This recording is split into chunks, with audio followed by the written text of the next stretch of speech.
አክስቴ ቤት ሆኜ ስራ ማፈላለግ ነው የጀመርኩት። ቀጥታ በ75 ብር ኮከብ ዱቄት ፋብሪካ የ75 ደሞዝ የወር ደሞዝ ተቀጥሬ አማራ ክፍል ማውጪ ሰርቻለሁ። በ4 ብር የኢዲፒዮ ሳሪስ ድንጋይ መሸከም የቀን ስራ ሰርቻለሁ። ከፍተኛ ሆነ ችግርን አይቻለሁ። በቀን አንድ ጊዜ በልቶ መዋል ያው ግማሽ ነገር አግንቶ መዋልን ራብ ምን እንደሚመስል ማጣት ምን እንደሚመስል ያየሁበት ዘመን ነው። ከዛ በኋላ እናቴ የቡና ንግድ ፈቃድ ስለነበረ በእጇ ከጎጃም ክፍለ ሀገር መጣ። እዚህ አዲስ አበባ ለክፍለ ሀገሮች የሚሰጥ ቡና በጣም ይሰጥ ነበር። እጣ ሲመታ ለሷ ደረሳት። ያንን የደረሳትን ቡና እኔን ልጇን ፈልጋ አገኘችና እንሽጥ አለችኝ። ሸጥነ 10 ሺህ ብር አትርፈን ሸጥነ። ያንን 10 ሺህ ብር ሄደን የቤተሰቡን ዕዳ አንዳንድ ነገር ሚዛን ስንገዛ 4600 ብር ቀረ። ያችን 4600 ብር ይዤ ንግድ ጀመርኩ። እናቴ ከዚህ ስትወስደኝ ምንድነው ያለችኝ? አንተም ህይወትህን ለውጥ ወንድሞችህንም የቤተሰብህንም ህይወት ለውጥ ነበር ያለችኝ።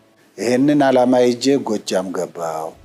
ከጎጃም ከዛ በኋላ 2 ማዳበሪያ ቅቤ 2 ማዳበሪያ ማር መግዛት ትችል ነበር። እቺ ብር እቺን ገንዘብ ይዤ ወደ አዲስ አበባ ጭናለሁ። 4 ማዳበሪያ እዚህ አዲስ አበባ መጥቼ ሚዛን ከሰው ተውሼ ቀን ሌላ ሰው የሚሰራበት ሚዛን ነው። ማታ እኔ በ2 ኪሎ በ3 ኪሎ በ4 ኪሎ እያደረኩኝ በዘንቢል ይዤ እየዞርኩ እሸጥ ነበር። ሳሪስ አካባቢ ነውና ስሜም ጀብሎ የሚል ነበር። ብዙዎች አሁንም ሲያዩኝ በኮብራ ሲሄድ ይገርማቸዋል። ይሄንን በመስራት ላይ እያለሁ ባንክ ጥንካሬን ሲሰማ የእናቴን ቤት ይዞ 30 ሺህ ብር አበደረኝ።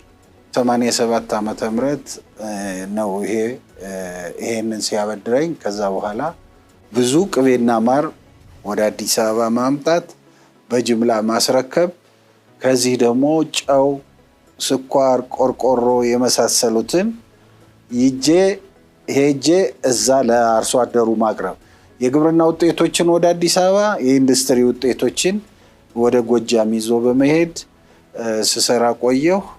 እስከ 90 ዓመተ ምህረት በመስራት ገንዘቤ እና አቅሜ 300 ሺህ ብር እንዲደርስ አደረኩ።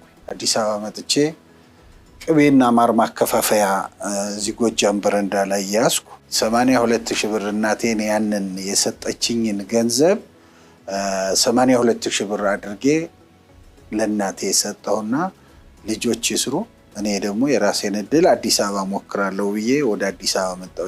97 ቅቤዎች እና ማር መነገድ ጀመርን ከባለቤቴ ጋር እዚህ መጣን።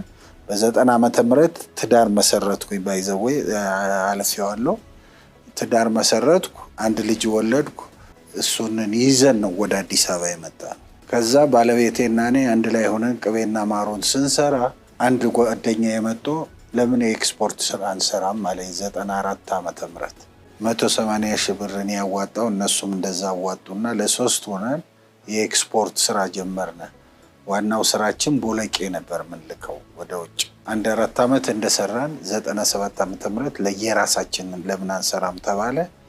ወደ ራሳችን ዞርነ። በላይነህ ክንዴ ኢምፖርት ኤክስፖርት የሚጀምረው 97 ዓመተ ምህረት ላይ 97 እስከ 2001 በራሴ በጣም ትልቅ ኤክስፖርተር እየሆነ መጣው። 2001 ዓመተ ምህረት ሁለተኛ ደረጃ ወጣው በአገሪቱ ኤክስፖርት የሰሊጥ ኤክስፖርት።